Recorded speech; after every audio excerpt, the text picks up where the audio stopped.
So, why do you like fighting, do you think? Adrenaline junkie, I guess. You know, like you're in a moment, you know, whether it's driving fast, that gets people a rush, which I see a lot of people in Australia, more so actually, that like to hoon around and act crazy. Well, they get a rush out of it somewhere. Skydivers, bungee jumpers, like all that stuff, all them things people do for the adrenaline, for the rush, and to be in the moment. Probably the same thing. You know, the fact that, you know, I'm good at it helps. The fact that I can make a living from it, or secure an earlier retirement than if I was just doing a 9 to 5, helps. Like I'm gambling that I can get a retirement by the time I'm like 55 instead of 65. And I'm also gambling that I'll be able to, you know, talk without stuttering by then. So it's a gamble, which again is probably part of the adrenaline thing. And I like projects. I look at every fight camp, you know, as a project. I look at every training session as a project. As a coach, you know, I've got 5 athletes out here under my wing, along with Roger Huerta, that are scholarship athletes. I look at them as projects, so I like it. I don't like to tinker with cars. I don't like to tinker with electronics and stuff like that.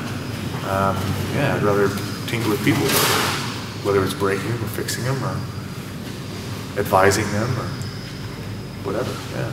Brian Ebersole, bad boy. Now fighting out of Sydney and Melbourne, Australia, and what a crazy story for Brian Ebersole.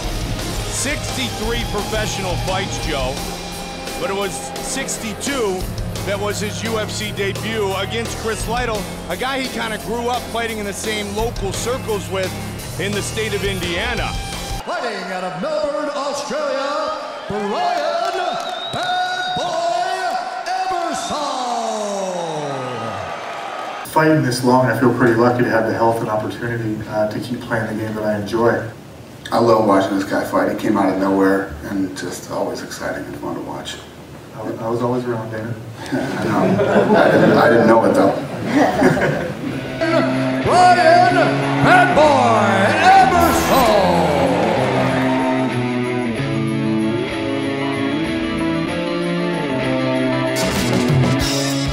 Throwing the cartwheel kick first, I had to do that. That broke me mentally into like a free spirit. Go play now.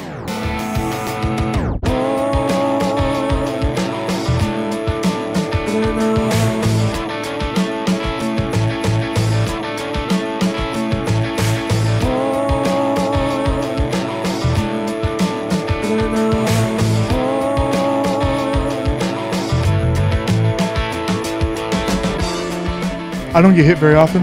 That's probably fight 76 all up as a professional, and I've only had about 4 black eyes.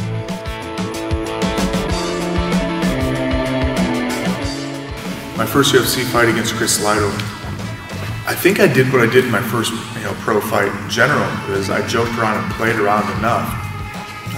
When the crunch time came, then it kept me a bit loose.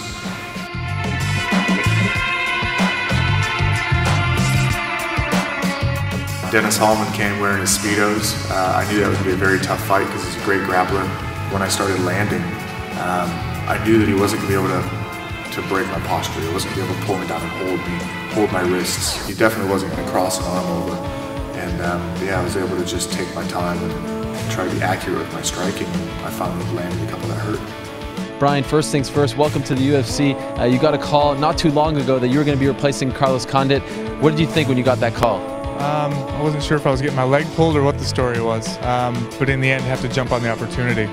15 double legs in 1 minute. We've got a lot of eyes in here. Each group will have a set of eyes on them. Do not be the weakest link in this chain. Get your repetitions done.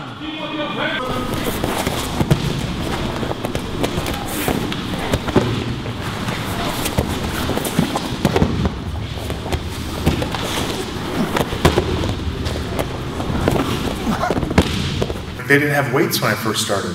We talked about fighting 36 fights in 3 years back in Illinois. Well, to do that, you can't exactly be the most picky guy. You can't just, well, it has to be like this and it has to be those circumstances and make that guy lose 5 pounds before we get to the fight. So, I fought in heavyweight tournaments up in Minnesota. I fought Kerry Shaw up there. But yeah, we ended up fighting each other at like super heavyweight. He was like 300 and some pounds. The guy I beat to get to him in the tournament was probably 280. That would have been 190 pounds. I fought Stephan Bonner at like 200 pounds. I think he came in at 215 that day. Stephan. But again, that was more of a promoter's thing. He just wanted to put a tournament on. He wasn't really trying to run it by the rules. He just said, guys, we're going to fight in a tournament. Had a weigh-in, but it didn't really matter because he didn't say, hey, we didn't make the limit. So I fought Stephan Bonner, about 200 pounds. And yeah, it went all the way down to 155. You know, so if I'm not cutting weight and I just lift weights and hang out and eat what I want, 200's okay. But when I start getting fit, like I was stuck at middleweight. And then when I started eating clean, welterweight and lightweight were sitting there, and easy to make. Okay, final question. You talked to us in the pre-fight interview about your long and strange journey to get to this point, all the ups and downs. I mean, at this point, obviously you have so much more work to do, but can you sit back and say, I finally made it after 10 years, after all those ups and downs, after moving here? It's got to feel like this is like you're on cloud 9, right? Absolutely. I mean, all these years, you know, I think people back home wondering what the hell I'm doing. So to finally make it, yeah, kind of cool. Mom, Dad, yeah, made it. Emotional, right? Oh, quite. You know, all these people come up to you on the street. Oh, you're a fighter. Where do you fight? Are you a UFC guy? And you say no. You know, Gilbert Melendez is the same way. He's top 5 in the world, and he has to answer the same question. Say, no, I don't fight for the UFC. People scoff at him. You know, it's like, are you kidding me? Some of the best guys in the world haven't fought here yet. And they get a bit teased or looked down on for claiming to be a fighter. So, yeah, it's finally nice to be able to go, as a matter of fact, yes. Yes, I am. Obviously, UFC 1 was probably the first time I saw it. I actually ran them. My parents aren't martial artists, they're not athletes, my mom and stepdad, but somehow this fascinated them, and they saw it and they ordered it, and yeah, we watched it. And I remember thinking I could have beat a couple of the guys in the tournament because most of them didn't really have a skill set, or they didn't have a skill set they were able to use. You know, they might have had a skill set, but it didn't apply to what they were doing then and there.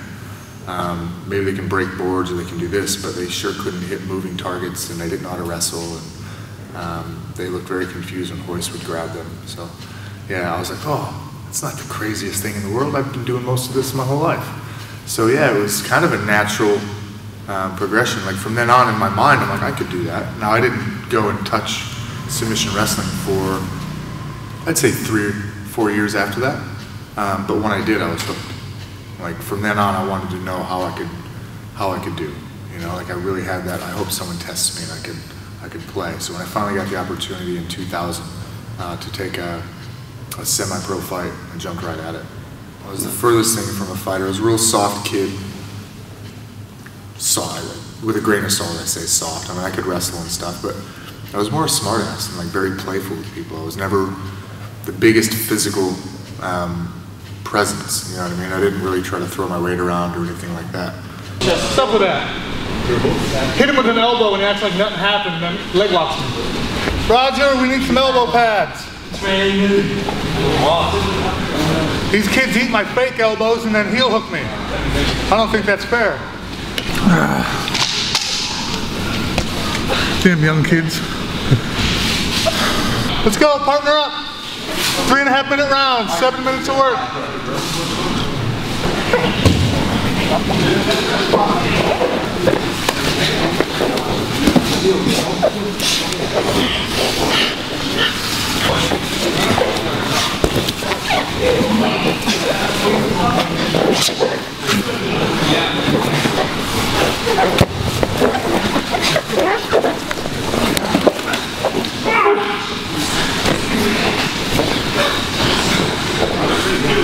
I wanted to be a high school wrestling coach. You know what I mean? I knew that I liked the sport, and I knew that talking about the sport and helping other people like made me happy, and I felt that I was good at it. Even as a kid, I always tried to make my training partners better. That way I could actually say that, well, I have a good takedown defense, or I have a good this. If I can go take down some kid that's not very good, it didn't help me feel good about myself. But if that kid started getting better and I was still able to beat him, I was always like stimulated, you know what I mean? There was always a new way and always a new challenge if you kept getting better. And the same thing applies now to MMA. You know, helping other people in your room get better is the way you truly improve. You know, it's not learning new moves or doing, you know, solo workouts. It's you know, in contact, in the scrum with another person that is starting to figure out what you do well and starting to figure out their own game, that's when the real chess match, you know, starts to take place. So I always knew I wanted to be a wrestling coach, but I didn't finish school the proper way in university, so I didn't get a chance to go do that. I kind of cut everything short. I moved to California and chased the fighting thing. And it was, you know, dumb luck and probably a bit of divine intervention that I made it through that period of my life and was able to kind of backdoor my way into coaching wrestling, which was through MMA.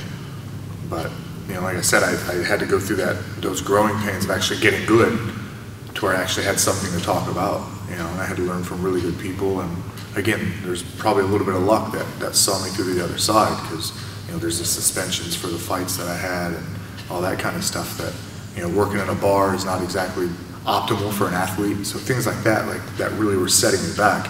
And I finally got to pull away from that. I moved to Australia, and that's all I had to do. I got a coaching job, I coached, and I trained. So from then on, like, I knew, like, I finally got to where I wanted. This is all I do in a day. I washed away all the other bullshit. And that's when I kind of found happiness. And I went, oh, I don't want to go back to having to do anything else, ever. I finally got here. I'm lucky because I didn't do it the right way. Whew. Stay here. Do this.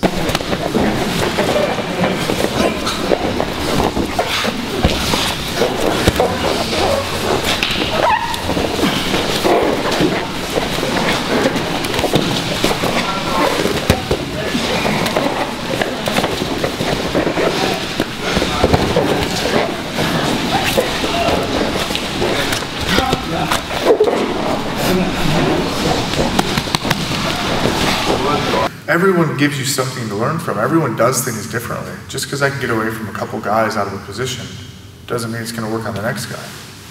What if he doesn't leave that opening? What if he's longer? What if he's tighter? What if he's, you know, quicker? What if he has a different background?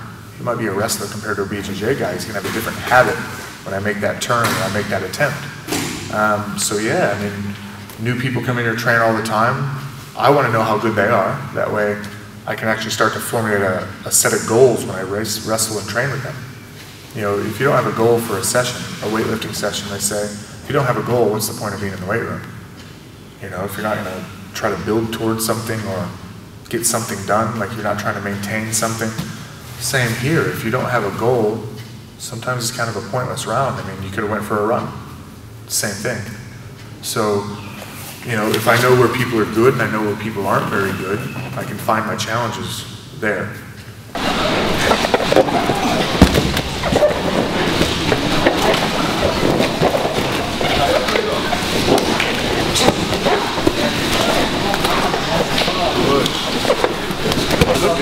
Yeah, it felt good this morning. Went 2.5 hours hard. Cartwheeling all over the place, then. Yeah. I want to do the cartwheel to the hammer fist on the exit. Yeah. And then when they sit up, uppercut, hook, headlock. And I got close, like I threw the uppercut, but yeah, no, combos, man. Alright, it's combos. If I can replicate it, it's real. There's a lot of people that are tough, and it doesn't take a lot to prove that you're tough. You know, you can do that over the course of a week. If that's your project and that's your experiment, go run that experiment. It shouldn't take that long. But to prove you're talented, it might take a while. You know what I mean? You might need to sit here for a month and actually come practice every day and show me that you're talented. I can go out and spar all the time, but I don't have my epiphanies when I spar.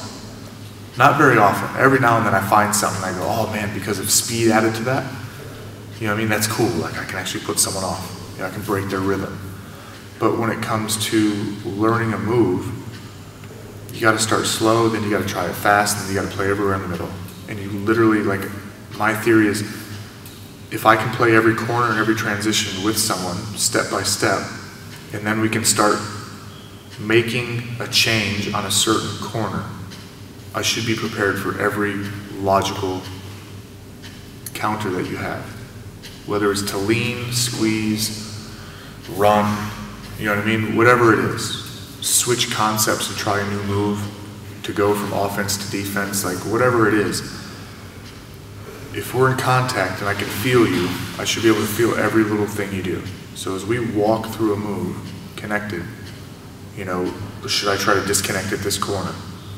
to go to the backside? Should I try to press through that corner and smash you? Like those kind of things as you drill are where I think you really start to make your game. If I can follow you and make good decisions no matter what corner, no matter what counter, no matter what timing you try to throw at me, no matter what strength or speed you try to throw at me, then I'm good. Like I think of it like surfing, like every wave's gonna be a bit different.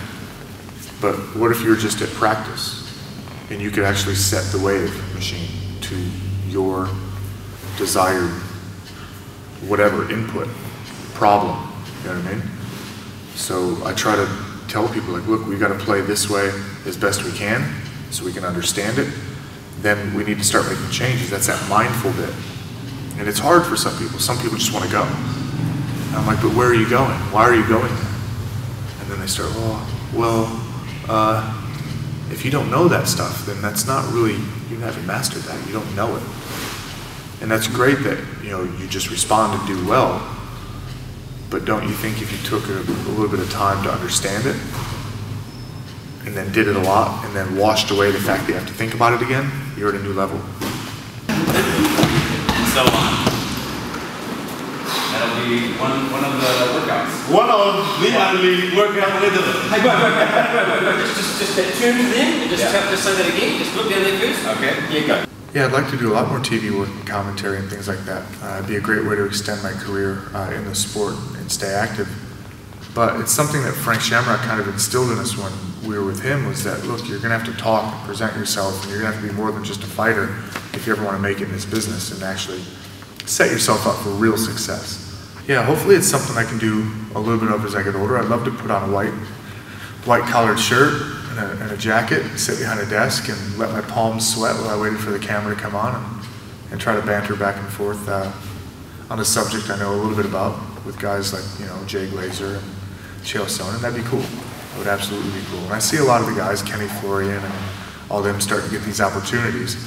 So I don't know if it's going to be, me having to move back to the US or me retiring from fighting before that's going to happen.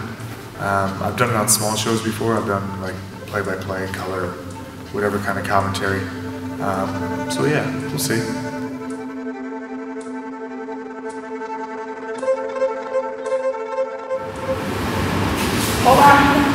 We're up. Bench pressing.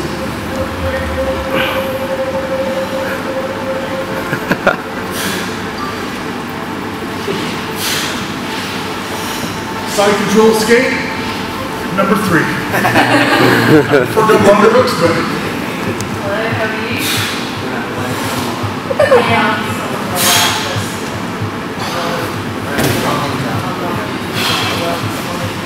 Working it.